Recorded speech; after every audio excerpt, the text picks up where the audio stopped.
Hello, everybody, and welcome to Taking Control, the ADHD podcast on rashpixel.fm. I'm Pete Wright, and I'm here with Nikki Kinzer. Hello, Pete Wright. Hello, everyone. Oh, Nikki. Wow. It's August. It's been too long. It's August. Hallelujah. Huzzah. We're back after a wonderful break, and we're excited to be podcasting again. And getting the ball rolling. We've got a lot of great topics that are coming up in the schedule. Can't wait to get going. How was your holiday month? Busy. It wasn't exactly what I had in mind, but it's been great, and it's been filled with lots of great conversations and insights and aha moments. And I have a couple of wonderful groups that I'm working with right now. And so, yeah, it's been good. It's been great. It just wasn't exactly what I had planned, but that's okay. I'm all right with that.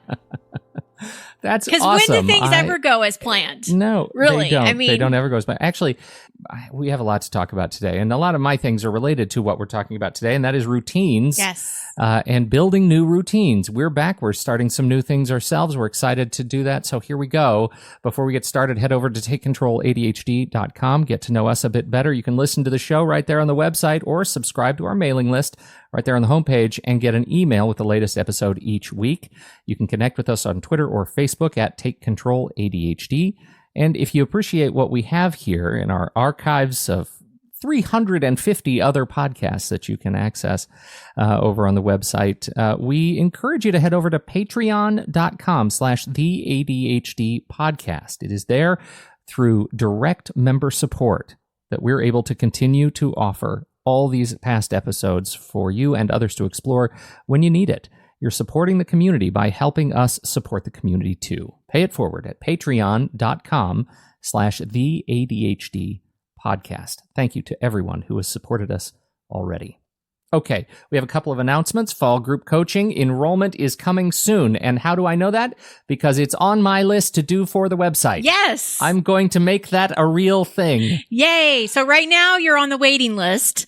But yes, soon it will be open for enrollment. But if you are interested in the fall coaching groups, get onto the website and you can put your name in the waiting list, and I will get back to you once we have all of the details and that site is up that Pete's going to be working on, or the page. Yes, the page. We just had it's a little form. I got a form just to do. An update of the form. Yeah, that's right. But fall sessions will begin the week after Labor Day, so it starts on Monday, September 10th. It will be that week, and I'm offering a couple of different times. And last summer session, which I'm still in right now, we had a great turnout, and it's been a great summer talking with these folks. So if you are interested in fall group coaching, I highly recommend that you get onto the waiting list quickly, because it will probably fill up. Which is great, because that means you'll be in a nice, robust group with lots of different kinds of thinkers, and that helps us all. So the other is school is coming up for so many people. Actually, in Arizona, it starts next week, something crazy. Right. Yeah, a lot of people start in August and they go to May, and then some people start in September and go to June. So just a quick reminder for people out there. I know that a lot of you know I do ADHD coaching for adults, but you may not know that I do ADHD coaching for college students as well. So this could be a young adult who's just starting college for the first time, or somebody that's maybe been in college for a couple of years, but now that they're getting into their major, it's a little bit more of a struggle where they may need some coaching. But I also do a lot of coaching with adults who are going back to school for different degrees and such. So if you are interested in my college coaching services, definitely send me an email or get onto the website, and you can see that there's a whole page there about what college coaching is. So I just wanted people to know that. Consider yourself in the know. In the know. Okay. All right, Nikki, here we go. Yes. Creating routines. Now, we have talked about routines before. We've talked about routines. They are a central part to living a healthy life with ADHD. You wanted to kick off our new summer fall season with routines. Yes. Why did this come up? this something that's been hot on people's minds this summer? It's hot on people's minds. And even though you talk about it, I think it's something that it's a discussion that just needs to be talked about over and over again, because it's not something that you just create a routine and then all of a sudden your life is always following that routine. It just doesn't happen. And I think it's a good time because we are transitioning from summer to fall. In the next month, I mean, we're not, this isn't something that's happening right away, but as people are going back to school or people are changing their schedules from, summer to fall, whatever. I mean, it just feels like a good time. Plus it's something that has come up in my coaching groups. And then again, I think it's one of those things that it's just a conversation you can't really overdo. There's just a lot to it. Mm-hmm. That's where I think from. So. I mean, regular listeners know that I've constantly struggled with my routines around food and things that I take seriously, and the issues that I have around eating, and how frustrating it can be for me and the idiot monkey that rides around on my back telling me to make bad decisions. Right? I have that monkey. We have the same monkey. He is a terrible monkey. Terrible monkey. So for me, this summer has been, this last month has been one of trying to get that monkey off my back and change those habits and routines. And it has been rewarding, but in some cases paralyzingly difficult to do, particularly because I think of the ADHD, issues that are, kind of riding on the monkey's back. I had a trip to visit a friend in Arizona, and I treated myself terribly in Arizona. It was the worst. And I came back saying, I'm just sick. I've eaten myself sick and I need to get healthy again. And so I started with a fast. I needed something that is sort of the nuclear option, right? And so I did a week-long fast where I didn't eat anything. And it turns out that was what it took to help give me the boost and the stamina, at least the momentum, to create some new routines. It is the clean slate that of getting rid of the sugar addiction and the sort of yeast addiction that I had sort of coursing through me that allowed me to create something new. And I'm still only 3 weeks into it, but I think that's worth acknowledging. For me, that's the big lesson. And I think it applies not just to my issues with creating routines around eating, but that clean slate habit is something that really, or that clean slate starting point is a really important thing for me to create, to be able to create a nest to grow something new. Yeah. Yeah. It's interesting because I'm seeing a connection here that, that self-care. And so you're revamping your nutrition and some of that routine. And I was talking to somebody recently who, when we first started talking, she was saying, I'm having a really hard time sticking to my routines. I'm having a hard time. I think this is a time management issue. How do I get myself to stick to what I say I'm going to do and all of that? And when we were in the conversation, what I've learned was that when she was doing her health things, like she was getting enough sleep, she was exercising every day, she had a health or like an eating plan that she was doing, she felt great, she felt energized, she was getting stuff done, she was able to stay on task. So but now those things had kind of faltered away, and so she was feeling stuck. And so when I'm hearing your story and I think about her story, I'm thinking, gosh, there is a very real connection between how we take care of ourselves and how that affects your ADHD in your daily life. Yeah. Yeah, I can't echo that enough. And I'm constantly surprised. I'm surprised on two levels. First, I'm constantly surprised the connection between physical health and emotional well-being, right? I operate better. I'm generally a clearer thinker. I'm a better speaker when I'm eating well and drinking enough water and all those things. The second level of surprise is I learned this lesson again and again and again, and it surprises me that I am still so stinking surprised. Yeah. This is not news. And I have to learn it over and over and over again, and just keep trying new things until it sticks.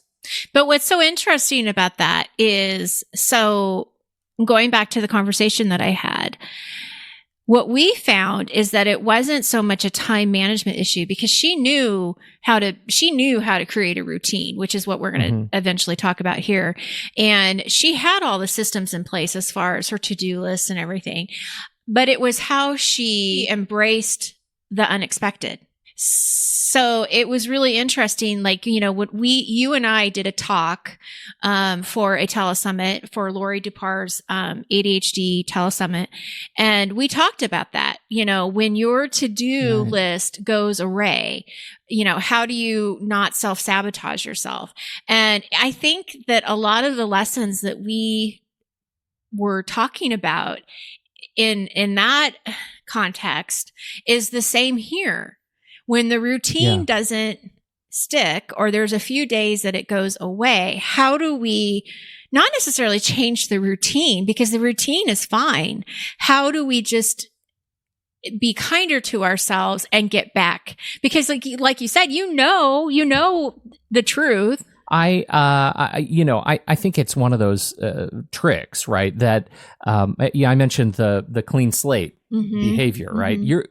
When you have a routine and you let the routine go, sometimes for a day, sometimes for a couple of days without getting back to it, you are unintentionally and subconsciously creating a new clean slate, right? Yeah. You are building room for a new routine to take over. And that routine may not be a healthy one. And I think that's a really important thing for me to keep in my head, that when I'm making a choice between doing something right for my body, for my health, and doing something, wrong, if I choose one of those paths, is making an explicit choice about the other. Yeah, right. If I choose to eat a bag of chips, I'm making a choice about my health routine. And I'm making it, it's not all or nothing. There's no zero sum here, but eventually that's going to catch up with me if I don't keep it more front of mind and take a more active role in it. Yeah. And it's not just about reminders, right? I can create the alerts in the world. I can also ignore them. You bet. Right? That's the important part, right? Well, and I think you have to go back to what you said. It's a choice. We can't get into the habit or the thought process of feeling like we don't have a choice, because then we lose our power. Then we're no longer empowered. And it's like, I had a bag of chips yesterday and then I had grapes afterwards.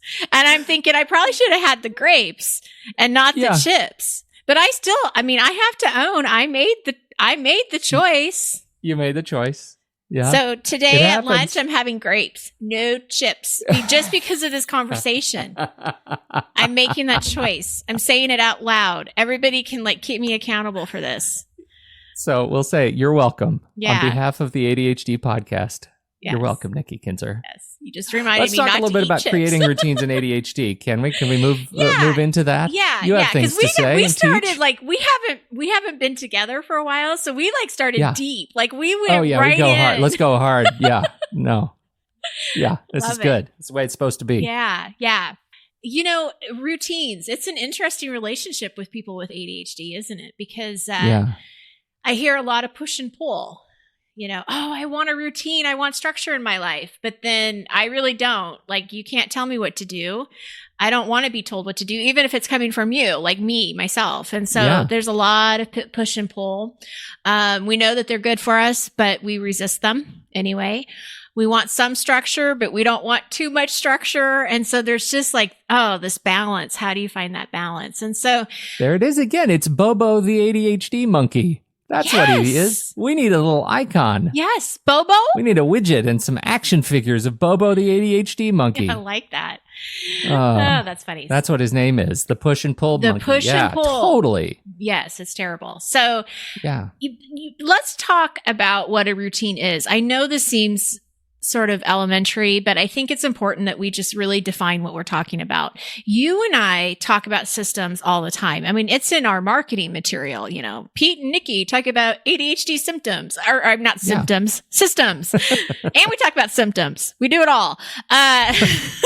But we talk about systems, and then sometimes it's like, well, what is this? And it really is a routine. It's really a kind of a step-by-step process of how to get something done, how to get out of the door on time. We have a morning routine. How do we try to make sure that we get into bed at a decent hour? We create some kind of evening routine.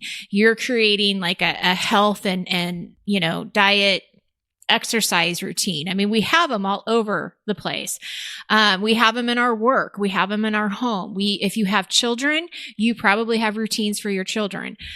So they're all over. And those routines define all of your other routines. They really do. I mean, yeah, they just do. So if you think about what makes these routines important, especially for ADHD, is that they do help you stay focused. They do help you stay on task. They help you get the things done that you need to.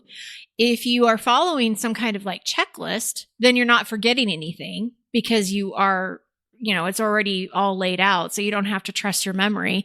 And again, hopefully you're following through, you know, to the end. And there was been a couple of people talking to me about something that they learned in the telesummit recently, that there's a beginning, middle, and end to things, and really recognizing, you know, what that beginning is, what that middle is, and what the end of the routine is. That could be in anything, but this is how I'm using it.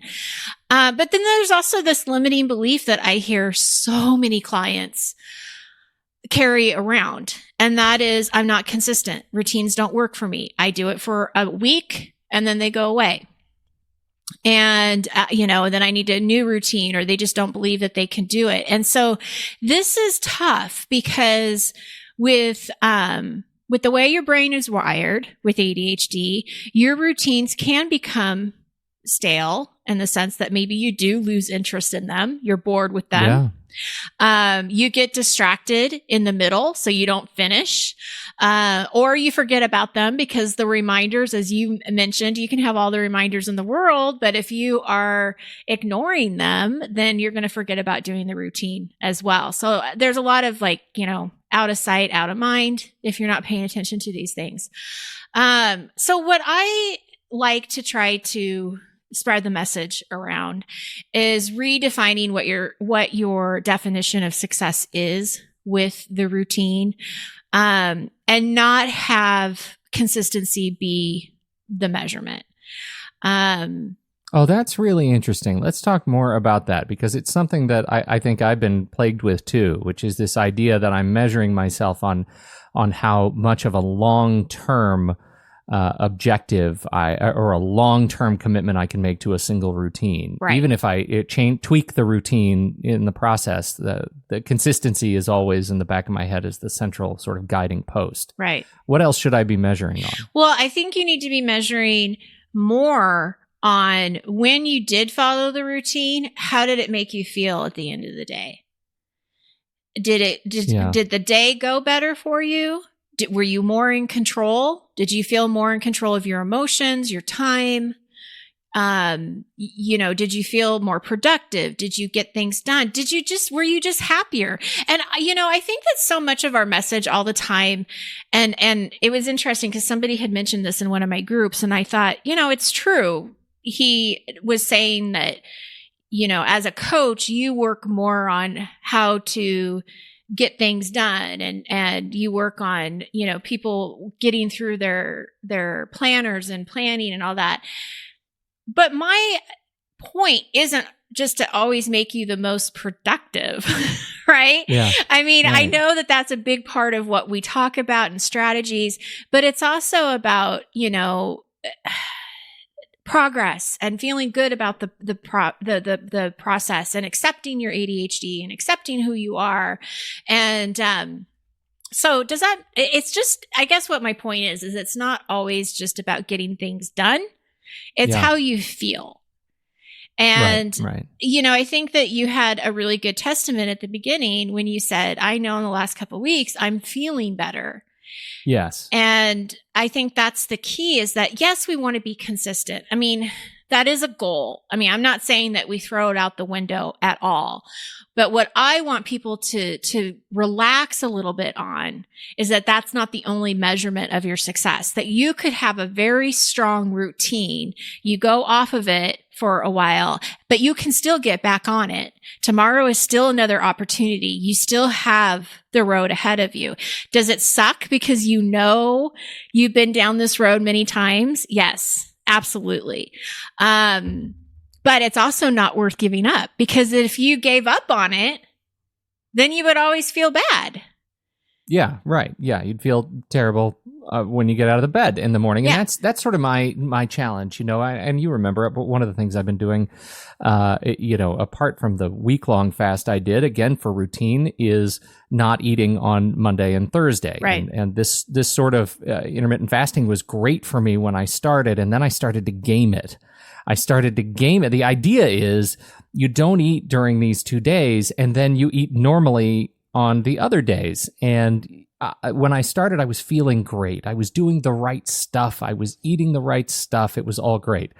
And then the gamesmanship starts when I start, I'll fast on Monday, and then Tuesday I eat like crazy. Yeah. I eat all the crap. All the great crap. So much more of the great crap than I ever would have eaten if I just done it right. But when I was doing it right, I was feeling better. I was feeling good. I was happy. I was stronger. My best days were the days that I wasn't eating. I wasn't dependent on the food. And so that's how it's insidious. Routines can change sort of insidiously. The habits, they change slowly over time, and sometimes you don't even know it's happening. Absolutely. Well, and I think that, what you're explaining are the benefits. And that's something that we always have to remember too. When you're asking, how else can I, measure my success, are these benefits? It's like when you do these things, you're getting something really good. When you don't do these things, you're getting something really bad. And motivation is important, with ADD. You have to have some motivation. You have to have a why. You have to have what makes this matter to you.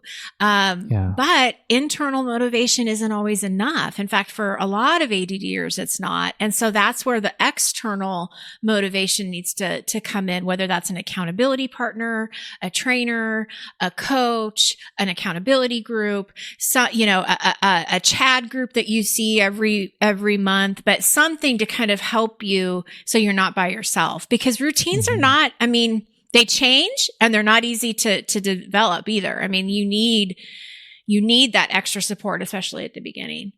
But I guess too, what I want to say, and I say this to myself every day, so this is why I feel really passionate about it, is just give yourself grace. Like, I kudos to you, Pete, for actually, doing this. Like, you actually have taken action to get your health back in control. I've been so busy this summer. That's been my biggest excuse. I'm busy. I'm working all the time. I can't do this. And the only thing that gets me through is that I just am kind to myself and I say, okay, I'm not going to give up. I'm going to keep paying attention to this. This is still important to me. Whatever good choices I make tomorrow matter. And not give up on myself or give up on the goals that I have for my health. Right? So it's like kind of trying to keep it positive, even though I'm not following any kind of routine right now. Yeah. Right. So. But there are others, right? And that's the thing I have to keep telling myself. There are things that I have done that are good for me and healthy and strong. And, like you say, I really love the idea that consistency is not the singular measure of success. I need to keep that at the forefront. These things come when they need to come. I also wanted to point out that you don't need a routine for every single thing in your life. Oh, that's true. It's true. So, really, I think that this gets to the heart of some of my coaching conversations is, what is the purpose of the routine that you're creating? Really, what is it that you're trying to do? Is it to be on time? Is it to make sure that your kids are on the bus on time? Like, what is the point? And then really brainstorming what needs to be in that routine and trying to keep it simple and not overcomplicate things. Yeah. So if you want something to stick, you got to really make it simple and purposeful. So that you are more likely to do it. So you don't have to put all of your needs and wants into your checklist. Just put the needs, the absolute things that need to get done that day that are in your routine. So it could just be showering, eating, feeding the dog, getting dressed and out the door, right? Bare minimum. Now, if you want to make your lunch, that's great. If you want to watch the news, that's great. Only if you have time to do it. That's what my point is, just to keep it simple and keep it to something that's easier for you to keep up, because it's not so overwhelming. I was surveying Twitter the other day, and somebody had mentioned that for the first time in their lives, they started doing a work analysis of their own day. And so they took one day to document every step that they make of everything that they do, every process, every email they check for customer support, whatever it is. They come in, they sit down in their cube, and they start writing down a log of what they do. And basic timestamps, so they just get a sense of how long it takes them to do the things they do. And I really like that. It's been a long time since I've done it. I feel like I've got so much rote, but I feel like that the act of documenting what it is that you need to do, what it is that you do, what it is that you want to do, probably is a good place to start as any. For building a new important routine. Well, and I'm glad you mentioned that, because that didn't even that's so insightful, because that didn't even cross my mind. It was unintentional insight, Nikki, I promise. I love that. This is good. This is why we do this podcast together, because I would have missed this part. Time tracking, that you're talking about time tracking. And this is something that I actually have in my time management course. The very first exercise they do is they track their time, and they do it. And I ask people to do it actually more than just one day. I think you got to do at least like 3 days, because day to day things just change. But what you're doing is exactly what you said, is you're collecting data about what you do during the day. What are your normal habits? What are your patterns? What do you see? What are your distractions? That's a big one. So if people can really document like what is distracting them, because most often a lot of that we can't eliminate. Some of it we can't. Right. I mean, absolutely some of it we can't. But then with that, we have to add buffer time and into our routines and our daily schedule, because we have to know that the unexpected is going to happen. And again, going back to our talk, when the unexpected happens, how do you not go into a spiral? Oh my gosh, there's so much stuff we could talk about. I know. We've got a long year ahead. We could just go on and on and on. I think this is also another good start. And as I've been, I think about the number of times I run into people who tell me, oh gosh, I think of what you're doing with you changing your routine around your food. I really need to get back on a diet. I really need to get back onto this. I really need to get back doing that. I really need to get back into fitness. I really need to get back into tracking my time, whatever it is. Yeah.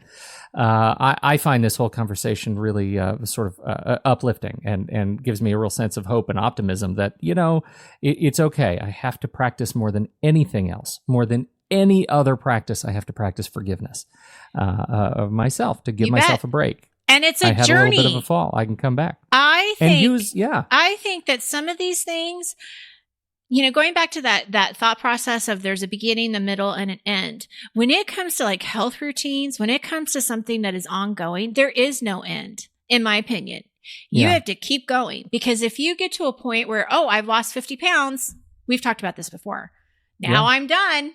I'm going to go back to my eating ways. Well, guess what? You gain back the 50 pounds faster and more. Hallelujah.